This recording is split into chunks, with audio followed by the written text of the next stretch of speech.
No, no, don't do it! Don't do it! Don't do it! Ow! Ow! Ow! Why are you looking at your hand while stabbing me? Ow!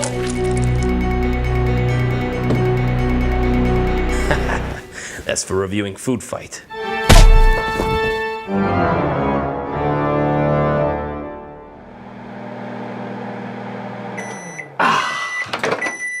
Nothing like ringing in the holidays than by justifying the gym membership in January I'll never use.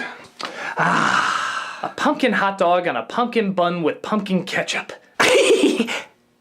Though, would it be prudent to possibly dip it in some pumpkin whipped cream? Has such a feat ever been done before? Hell was that? Oh shit! I'm late for the Stephen King review! Could I get any heavier foreshadowing? I mean, look at this. The forest left right in the shadows. If we do this to all our props, they're gonna fade. We'll just put you in a sketch later. You're my favorite prop.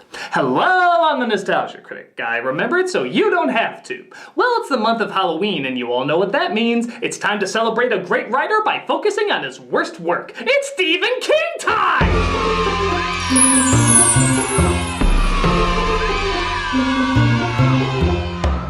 There's no doubt that Stephen King is spectacular when he's good. But for some strange reason, he's even more spectacular when he's bad. At least when it comes to his film adaptations. For years, I've been mocking his infamous TV miniseries, but the time has come to finally journey to the next level of laughable hell, his motion pictures. And what better way to start off than the film he had 100% control of, Maximum Overdrive!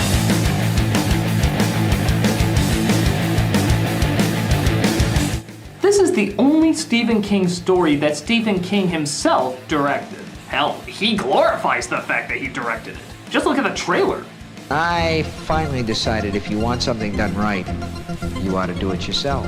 I just wanted someone to do Stephen King right. That's right. There's no arguing someone interpreted it wrong. No claiming that filmmakers just don't understand King. No saying that Stephen King's work shouldn't be transferred to the cinematic world or that Stephen King himself wouldn't like it. This time around, there's no excuse. This is the only time we'll ever see Stephen King on Stephen King.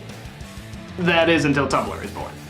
So sit back, my Halloweenies, and let's see Stephen King done right. I'm gonna scare the hell out of you. This is Maximum Overdrive. Of course, it's only fitting that an author starts off this visual medium with a butt ton of reading. Let's see, a comet, a tail, 8 days. Does it give any reason why the Earth's emitting a broccoli fart at the same time?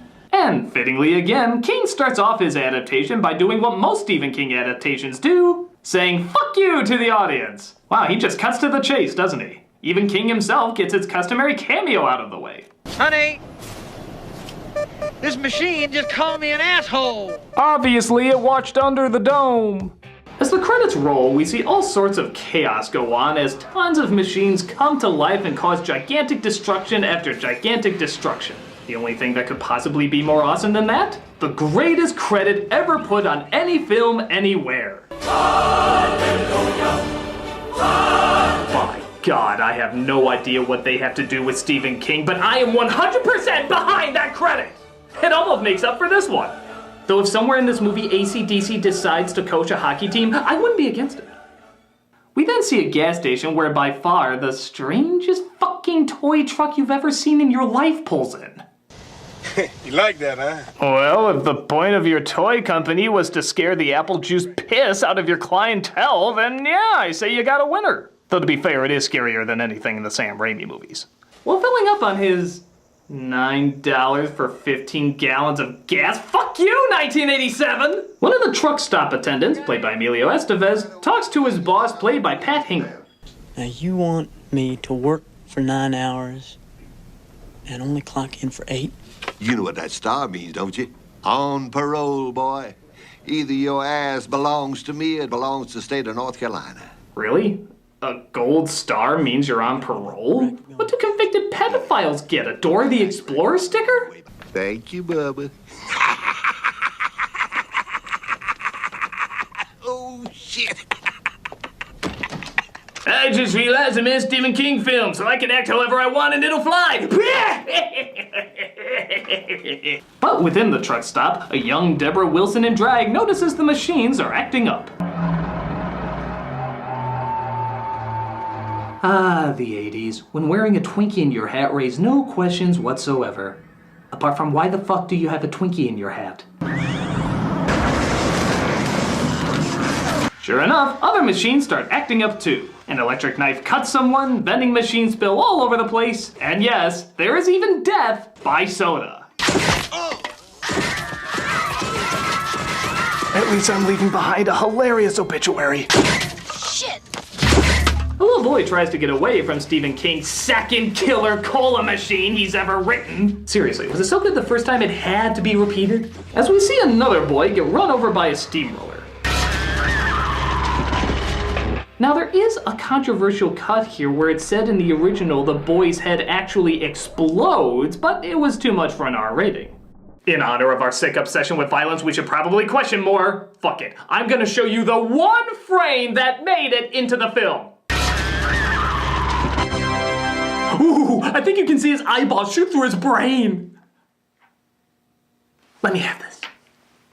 We then see a hitchhiker, played by the dollar store version of Molly Ringwald, pull into the truck stop as the radio says everyone should get off the road. Why? Well, judging by this couple, it's because Haley Joel Osment is inbreeding. That's the only way you can explain why he somehow became two people. Curtis, is he dead? That's Yarly Smith, by the way, the voice of Lisa Simpson. And if you think her character on that show can be annoying, take a listen to some of this. No, you don't! Curtis, I knew I never should have let you drive. They'll gang up on us and squash us! I'm caught in this goddamn Curtis! I don't like this! Get in!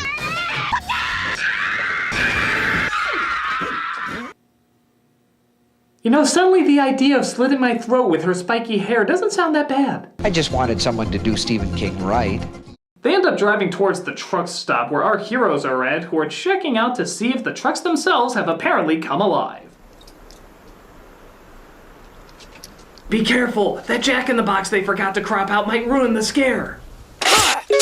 Oh, no, it would have been ruined even without it. Vroom, vroom. So, anybody in there? Nope, not now. So, the truck has to adjust its rear view mirror in order to see them? I wouldn't mind so much the idea that trucks have eyes and are somehow in the driver's seat area, but do you have to do it on the only truck in the goddamn movie that literally has eyes? Isn't that kind of throwing the truck anatomy off a bit? But the little boy version of Kim Grease rides around the neighborhood realizing that technology has officially come alive and is killing people. Even a toy car somehow apparently killed a dog. You explain that one.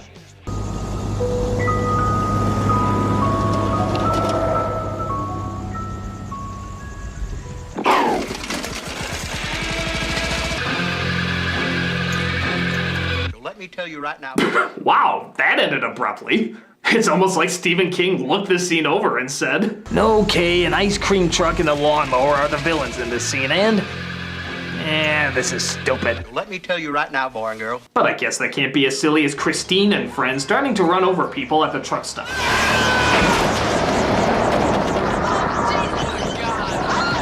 You know, it's one thing if machines just out of the blue came to life, but how the hell is something as random as a comet supposed to give a soul to modern day appliances? It's like if I dipped that pumpkin hot dog in that pumpkin whipped cream, something evil would happen. Which is suddenly right next to me.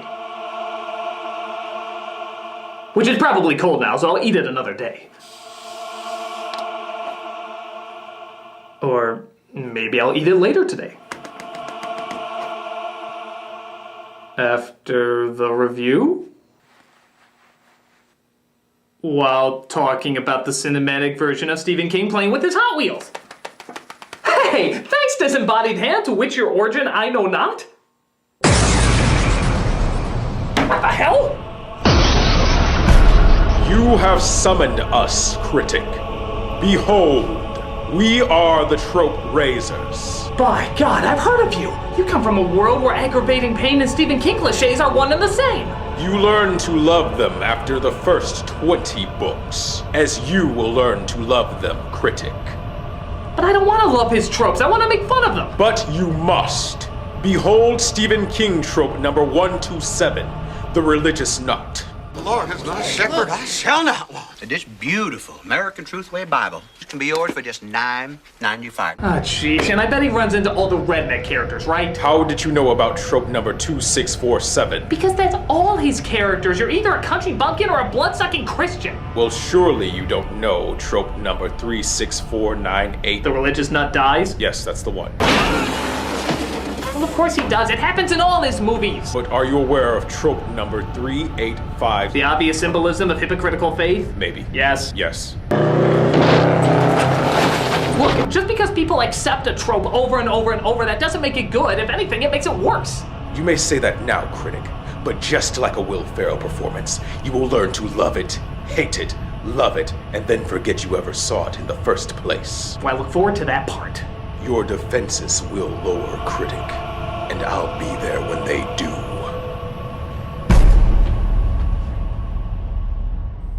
So like I said before, the religious nut is run over by the toy truck, which despite being an over-the-top drawing of a clown, it still somehow gives a more subtle performance than Tim Curry. You flirt. You all flirt. Everyone tries to figure out what to do, while I think this guy went into a coma on screen, as the trucks actually start to circle the gas station.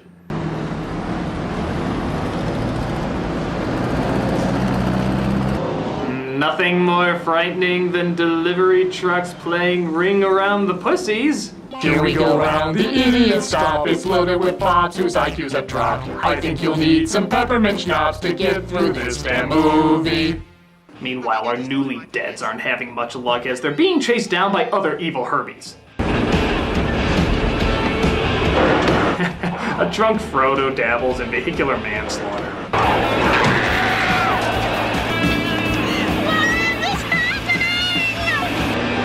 Zoo, mother trucker, zoo! Yeah, hang on while I veer comfortably to the right. That'll listen.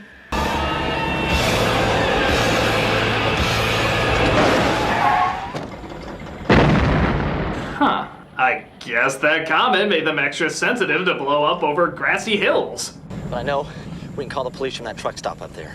Well, it is a truck stop, and we do need to stop trucks. You're just jealous because you didn't think of it first! Unfortunately, the sinister six-wheelers aren't letting up, so our heroes go out to help Squint and Squintier get inside. Alright, Bubba! What the fuck? Good thing I had the missile on cloak so nobody would see it hit the truck.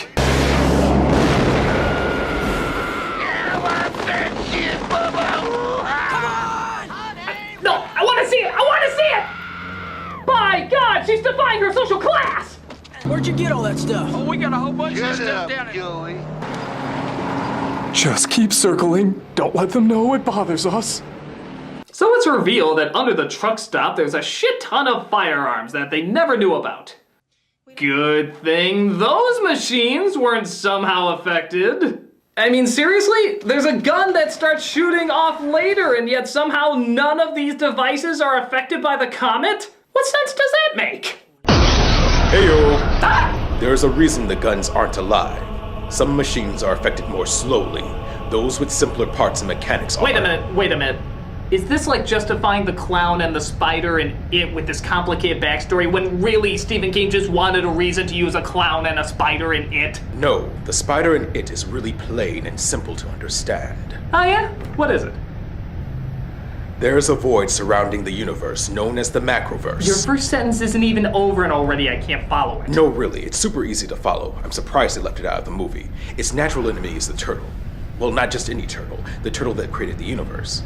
And others. But that's another really easy story to follow. And so Jesus. We'll be right back after this common sense explanation takes place. And the next thing we knew, Master Splinter raised them, and they developed a machine by, of course, Donatello, because he's the smartest one. Everyone knows that. From the mountains to the oceans, in the great state of Maine, everything you need is here, unless you skip the ad that'll take you there. For that's what happens when you don't give in to Stephen King tropes. All ads become commercials for May. Well, for crying out loud, will you stop explaining how his tropes are genius and just let people watch the video? Not until you hear how many great scenes were left out of his movie adaptations. Like how the original ending of Carrie had a meteor shower. That sounds stupid. It was better the way he wrote it. Or how the girl in It had to have sex with all the boys in order for them to survive. That sounds awful and stupid. It was better the way he wrote it. And don't forget the electrically charged condoms to nap pupil. Well, it was better the way he wrote it. Look, can't I just enjoy the terrible tropes in this film for now? So you are enjoying it. Just let me watch it.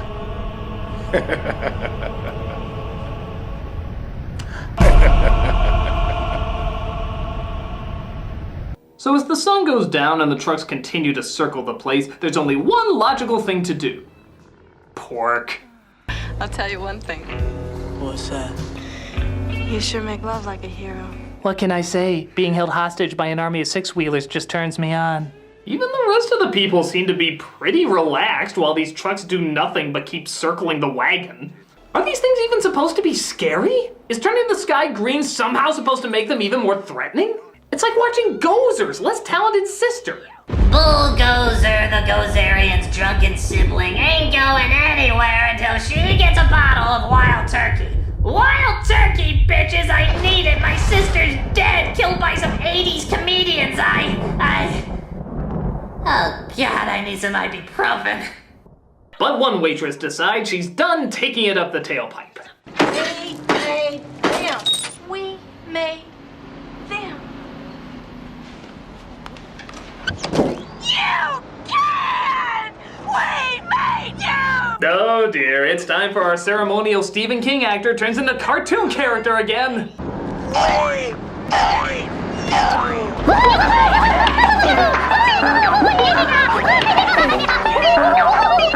Look at her. She's moving like a Jerry Lewis animatronic with extra William Shatner parts. Ohio, you cads! We made you.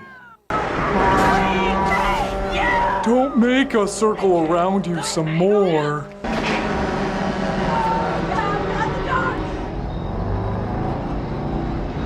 Well, back to our all-important drinking. You know, when you take the homicidal element out of it, they actually kind of treat it like a nice situation. Lord, trucks should try to kill them more often. This is one of the most relaxing times they've had in years. Holy shit. That's that Bible salesman I rode in with. But they hear the religious nut outside making noise, and because we all clearly know he has a chance to make it out of this alive, they try to sneak out and go after him. Kids, Big Ben, coming.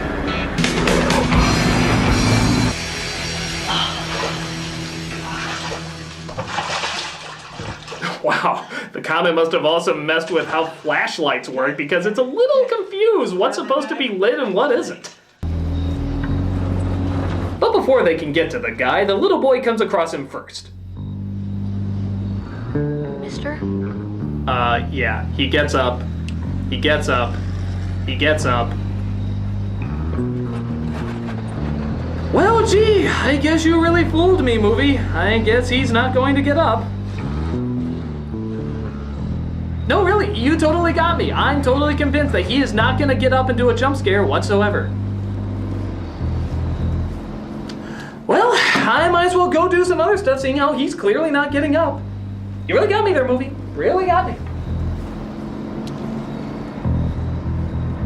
Really thought he was going to get up there, movie. Really, really, really got me there.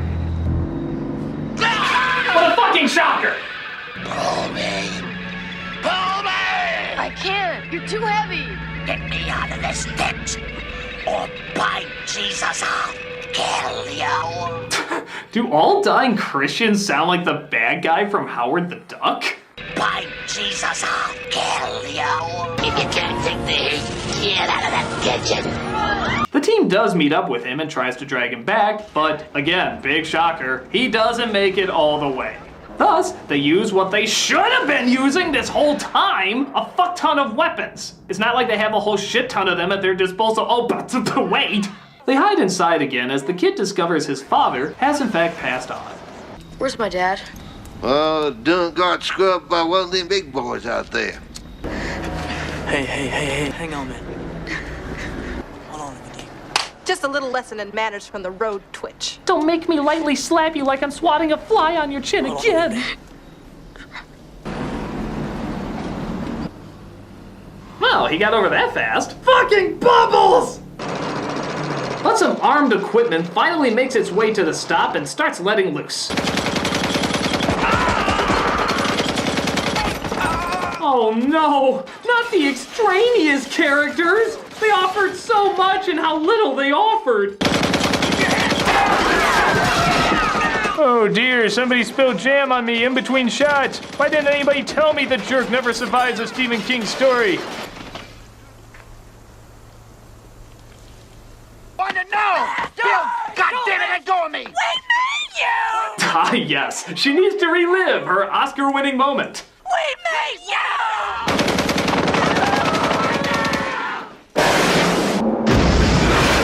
Huh, I guess she just took the bazooka for moral support.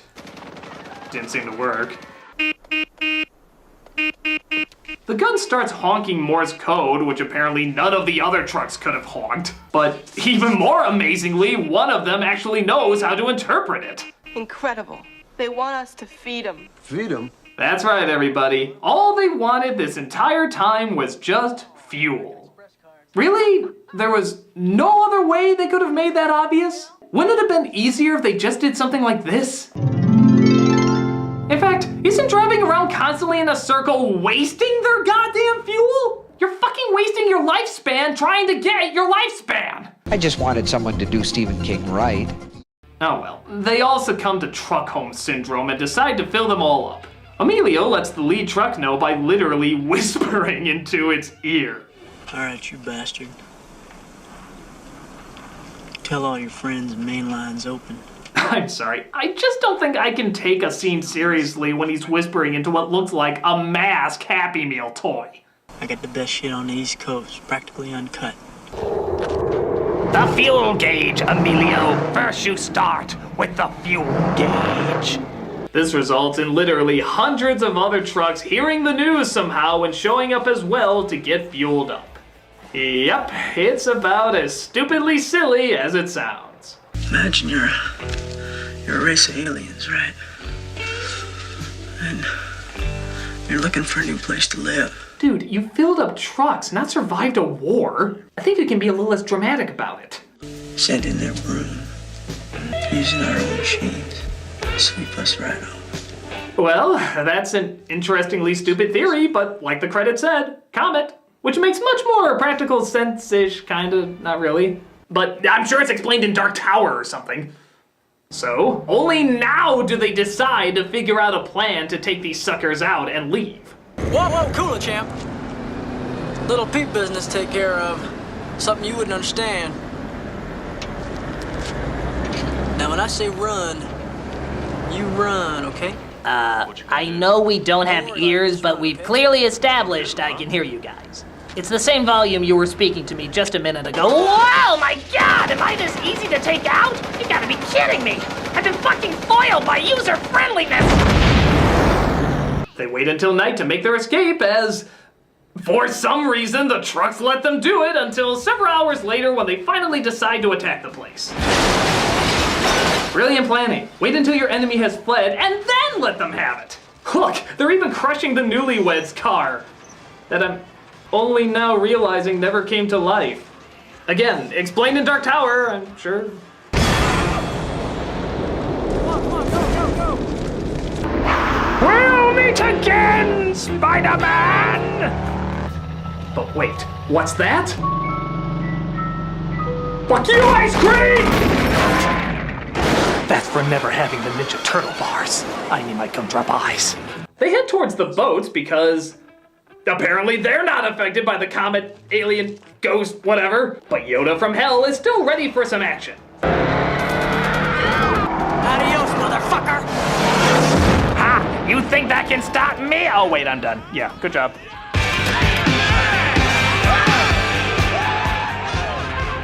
Oh, so it was aliens!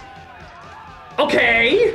The comet apparently had nothing to do with anything. In fact, it didn't even pass over by the time all this stuff took place. What a twist? Yes. King is often known for twists, as it is trope number 2. Really? Just 2? They don't all have to be big numbers. So, have you succumbed to the Stephen King tropes and all its tropiness? Actually, yeah, I kinda have. Ah, so you know what it means to love repeatable pain. No, actually I love them for a different reason. In my opinion, this is Stephen King's version of a B-movie. A film that's meant to be over-the-top bad. I don't think he wanted to scare us with this. I think he wanted to make us laugh. I mean, let's be honest, no film using AC/DC is intending to scare anyone. In a strange way, I think he's not only mocking horror tropes, but his own tropes as well. When he says, I just wanted someone to do Stephen King right, maybe he's referring to the fact that he's never meant to be taken too seriously. There's always a bit of otherworldly insanity that even he can poke fun of and laugh at.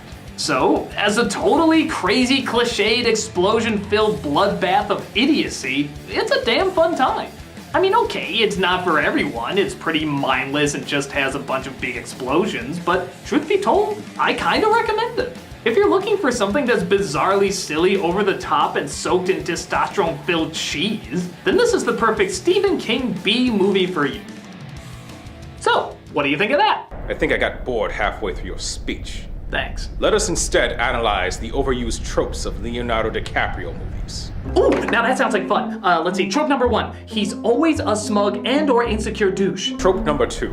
Ridiculous accent. Trope number 3. Screaming in that ridiculous accent. Trope number 4. Hey, that's my favorite prop. Dressing up like an older man even though he looks 15. Oh, hold on a second. I'm the Nostalgia Critic, and Nostalgia Ween has just begun! Okay, trope number 5. Martin Scorsese. Trope number 6. Martin Scorsese. Trope number 7. Trying his best to have you remember a performance by screaming, yelling, and crying all in the same scene. Directed by Martin Scorsese. Kinda goes without saying. This is fun.